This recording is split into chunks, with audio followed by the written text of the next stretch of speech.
So it's August. Hot enough for you? Yeah, right? New month, new theme. A world that works for everyone. Have you heard it before? Oh, good. Because it happens to be Center for Spiritual Living's global vision. That world that works for everyone is Centers for Spiritual Living's global vision for humanity. And it goes something like this. It goes like, we envision all people, all beings, all life as expressions of God. We see a world in which every person is in alignment with his or her highest spiritual principle, emphasizing unity with God, connection with each other. A world in which individuality and collectively we are called to a higher state of consciousness and action. We envision humanity awakening to its spiritual magnificence. See, that's where we got that line. And discovering the creative power of thought. A world where every person discovers his or her own personal power, ability to create an individual life that works within a world that works for everyone. We envision a world in which we live and grow as one global family that respects and honors the interconnectedness of all life. A world where this kinship with all life prospers and connects through the guidance of spiritual wisdom and experience.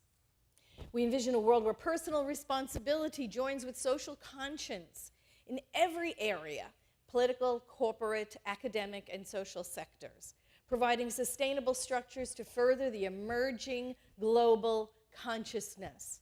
We envision a world where each person has enough food, a home, and a sense of belonging. A world of peace and harmony, enfranchisement and justice. We envision a world where resources are valued, cared for, and grown, and where there is generous and continuous sharing of these resources. We envision a worldwide culture in which forgiveness, whether through errors, injustices, or deaths, is the norm.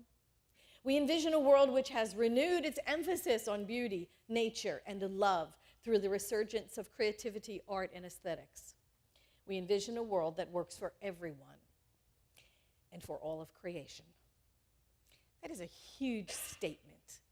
That is the global vision that Centers for Spiritual Living worldwide embrace. It is a poetic statement. It's an affirmation, and it's an intention of what this world can be and should be, right? And we hold that as a possibility, as the truth within us, that it's a world that can be. We know that the truth of this statement, and we know the way to a world that works for everyone is through transforming lives, right?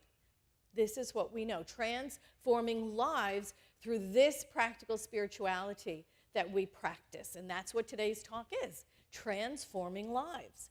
Now I'm talking about real transformation, real transformation, okay? I'm not talking like, you know, like one week I'm Mario and then the next week I'm Melania. Not that kind of transformation. I'm talking real transformation. Were you here Thursday? Oh my God. Who was that person? Anyway. Didn't we have like the best variety show? Holy moly. Anyway, I'm talking inner transformation from the interior out, from consciousness to manifestation. Ernest Holmes said this, he says, ignorance stays with us till the day of enlightenment, until our vision toward the Spirit broadens and casts out the image of a no longer useful littleness. What we now experience, we may cease experiencing if we have the will and the imagination to set our vision in the opposite direction and hold it there. The office of the imagination holds the vision. The will holds it in place until the creative genius of the inner life transforms the image of limitation and transmutes it into liberty under law. So that's our work to do. That is the inner work that we're here to do together. Yeah, it is within us to transform. This is not just a change of clothes or change your hairstyle, change your life, you know. This is the inner change. We can't just change the outside and say all the pretty words, but still be struggling inside with fear and doubt and false beliefs, underneath. It's not going to affect change in our lives. It's not going to change our outer world. Transformation comes from changing our consciousness, right? We know this. Everything changes in consciousness first. It is the first place where change occurs in our world, right? In the last link of the chain of manifestation, it is the physical effect, is the outside. Everything begins in consciousness. And how we do that is by enlarging our personal use of universal mind so that we have a greater vision of what our lives can be. So that inner work is personal work. It needs to be done by us. We have to enlarge our use of universal intelligence, of that one mind, in order to demonstrate that in our lives. And so when we know that and we drop the false and the fear and the doubt, we begin to outpicture that greater experience of life that Spirit knows us to be. Spirit knows of our wholeness. We're the ones putting the brakes on it. We're the ones, holding the reins tight on God. We hold ourselves back. Spirit knows the wholeness that we are. We need to transform ourselves from the inside out. You know how a caterpillar turns into a butterfly? You know that story? Okay, I'm going to tell you anyway. It digests itself from the inside with enzymes triggered by hormones, okay? It's a whole gooey process inside that cocoon. It really is. And you probably don't want to know all that much about it, but I'm going to tell you anyway. It involves the hormone ecdysone and another one called juvenile hormone and sleeping cells, which are kind of like our equivalent to stem cells, and imaginal discs that begin to use this protein-rich goo, soupy protein that was the caterpillar body that is now just an oozy sort of protein soup.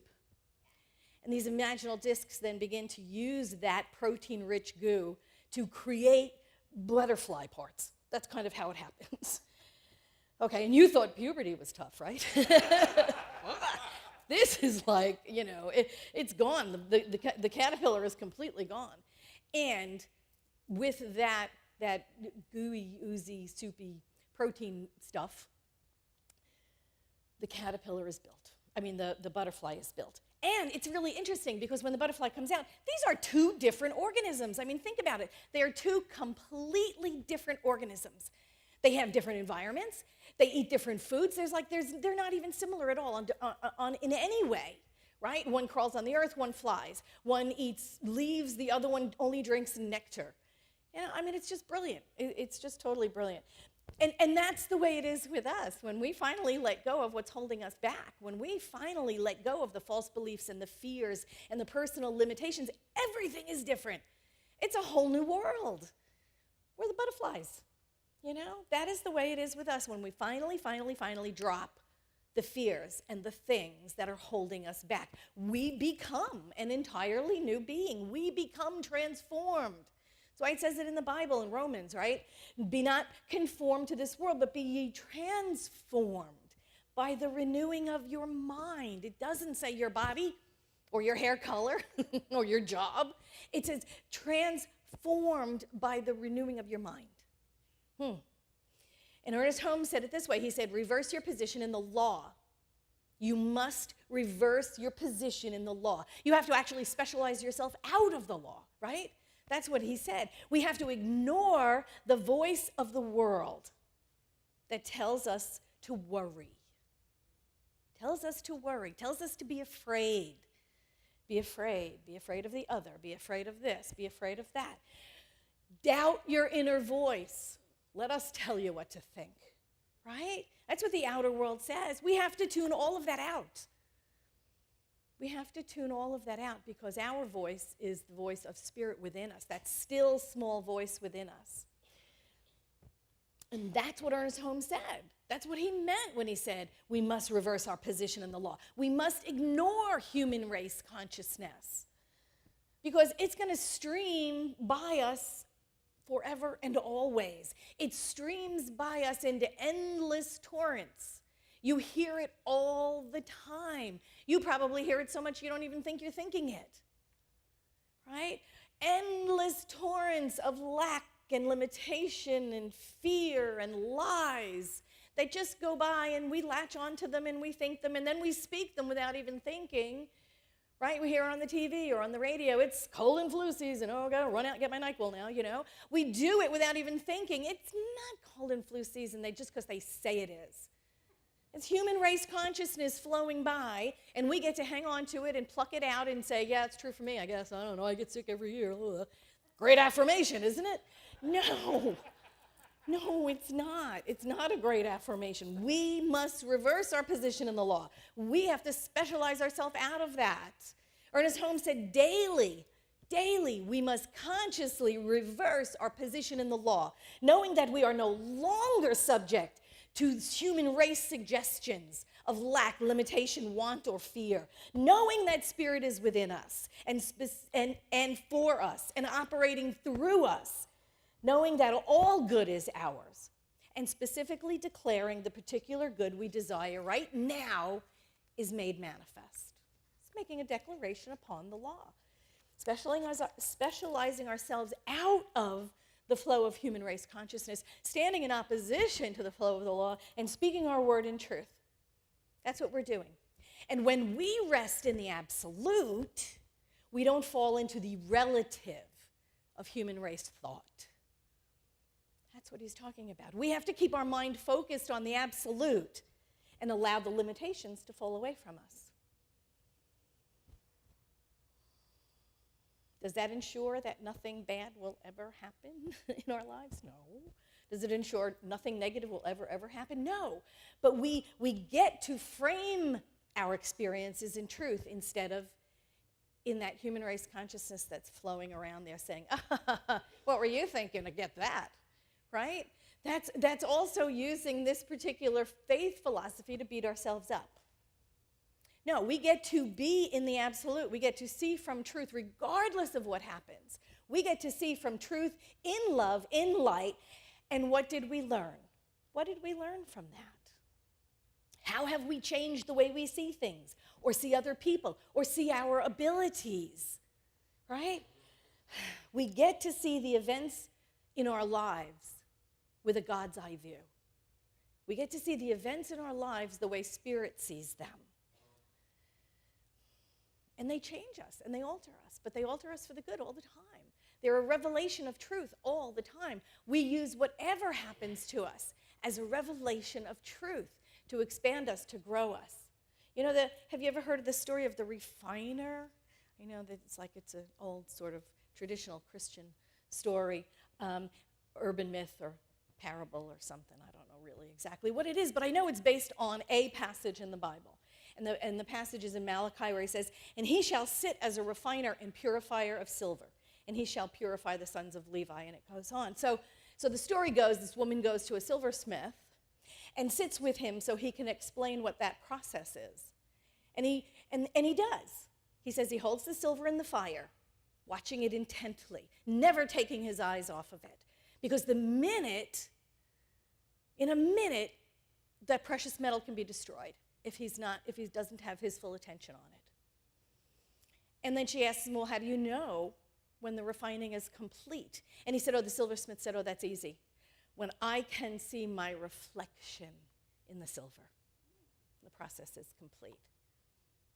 And you know what? Somebody checked, actually, with a silver jewelry maker. His name was Fred Zwig, and he said, I am familiar with the verse from Malachi, and the similarities of actual refining and this chapter and verse from the Bible are really accurate. That's exactly what we do. So traditional religions will point to that story and explain, as an explanation, basically, why bad things happen to good people.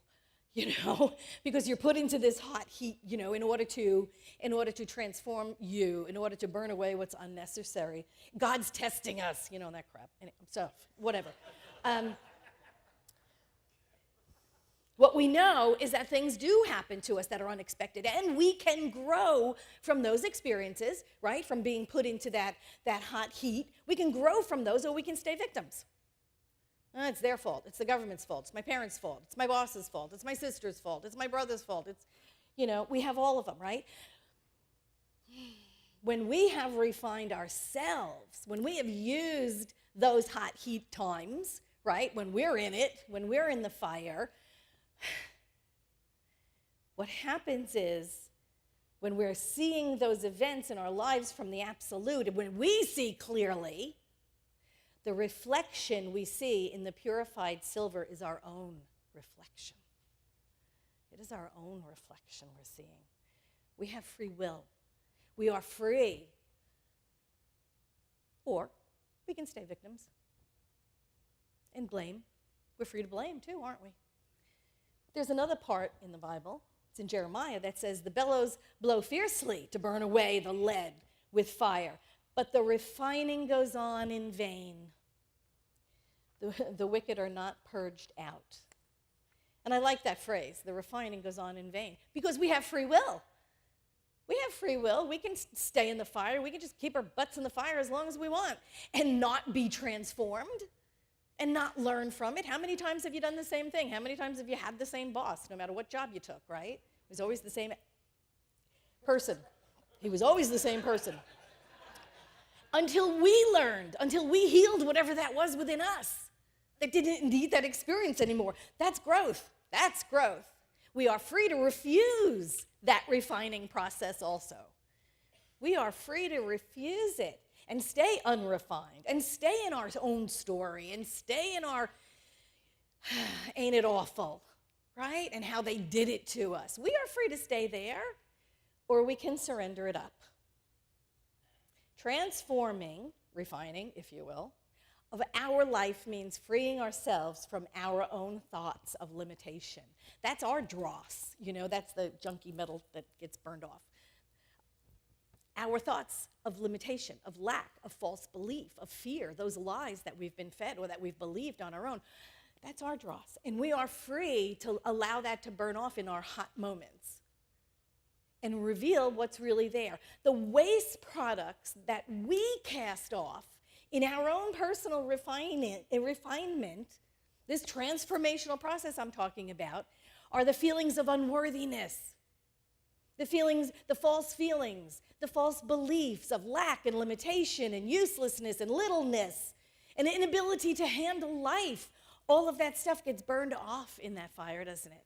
When we allow ourselves, when we surrender to those moments, and we come out purer, better, bigger, stronger, with a clear reflection. I love that. I just love that analogy. That clear reflection, seeing ourselves as we truly are, which are beings of spirit. Beings of spirit. And spirit is forever calling us to be transformed, isn't it? Spirit is forever calling us, tapping us on the shoulder, so gently. And then if we don't pay attention, then it's like a baseball bat, or a 2x4. Spirit is forever calling us to transform. But spirit cannot make us transform. Spirit cannot force itself on us and make us transform. And it's really interesting because you would think, bigger, better life, drop the fears, be this incredible spiritual being on earth. Wow. Where's the downside? There is no downside. So why do we hesitate? Why do we draw back? Why do we go, Sometimes I think we hesitate because there is a part of us that's afraid. I know who I am now. Who will I be if I transform? How will I recognize myself? How will others recognize me? Will I be rejected?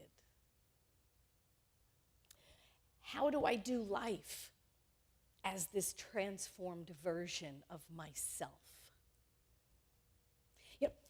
And here's what I want to say. We have to remember, transforming doesn't make us into someone or something else.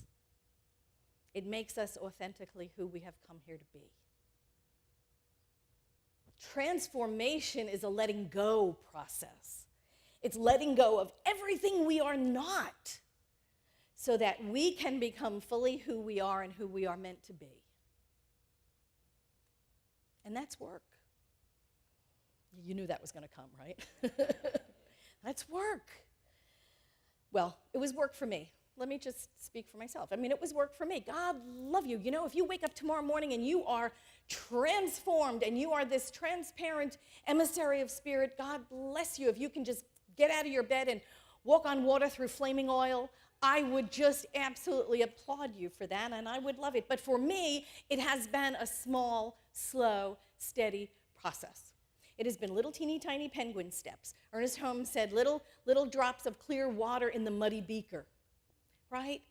Little by little, over time, slowly, step by step, letting go of a false belief, and then having it pop up someplace else, right? And then go, I thought I dealt with you already. No, here it is again, right? It's about letting go of those false beliefs, and then they pop up again, and then you deal with them again, but at a higher level. Think of it as a spiral, right? It's not a linear life, it's a spiral life. And we do these things, and we refine ourselves through these examinations, the self-examinations. And so for me, it is a practice. For me, it's a practice every single day. Meditation, affirmation, visioning, visualization, gratitude, thanksgiving, appreciation, compassion, service, all of the above, right? Questioning my thoughts, always. Questioning my thoughts, questioning my beliefs, questioning the statements that come out of my mouth. Do I really believe that? Or is that just human race consciousness speaking through me? Right? Is that just the stream of human race consciousness and there it came out my mouth, you know? Is it truth I'm speaking, or is it just the current fact of the day? Am I speaking truth, or am I speaking fear? We always have to question ourselves, you know, and one of the ways, I mean, meditation is a great way to get clear, a great way to sit in the stillness, sit as that big empty vessel that we are, and allow that still small voice to come through and speak to you. You know, if you're not meditating, you cannot possibly recognize the still small voice when it does speak to you. How do you know what it is or how it sounds? If you're not meditating, meditate. Give yourself that time. Sit on the cushion. What is it? You're sitting around waiting for nothing to happen? That's what meditation is. We're just sitting there waiting for nothing to happen. And we hear that still small voice, and then we can recognize it. If we have a solid practice, then we can recognize it when we hear it. If you're not meditating, how do you know? How do you know when you're speaking from first cause in your affirmative prayer? If you're not meditating, because you know the first two steps of meditation of affirmative prayer, those first two steps, they are a meditation. That's what Ernest Holmes said. Recognition and unification, they are meditative steps. So if you're not meditating, how can you even do affirmative prayer? Because the first two steps are a meditation. Meditation reveals a big part of ourselves to ourselves. If we are intending this world that's going to work for everyone, we have to begin on the inside. It begins with us all the time. We want to start out there. Isn't that way more attractive to start out there? I'm going to march. I'm going to make signs. I'm going to scream and yell at somebody until I'm hoarse. It's just so much more attractive. It looks like we're doing stuff, you know, when we're out there running and marching and banging the drum and all that jazz. But the real fundamental work, the real foundational work begins within us. Begins within us. If we're intending a world that works for everyone, the change has to come first within, and then it demonstrates out. The last link of the chain, right, is the manifestation. We transform the world. We create a world that works for everyone because it begins with us. Once we become clear, then we transform our own lives. It ripples out. We transform the lives of those people around us. We transform our little corner of the world, and then it goes out from there, and it ripples out from there. We sing this truth, don't we? Let there be peace on earth, and let it begin with me. That's where we have to go. That's where we have to go first. Let it begin with me. So transform lives. That's what we do. Thank you.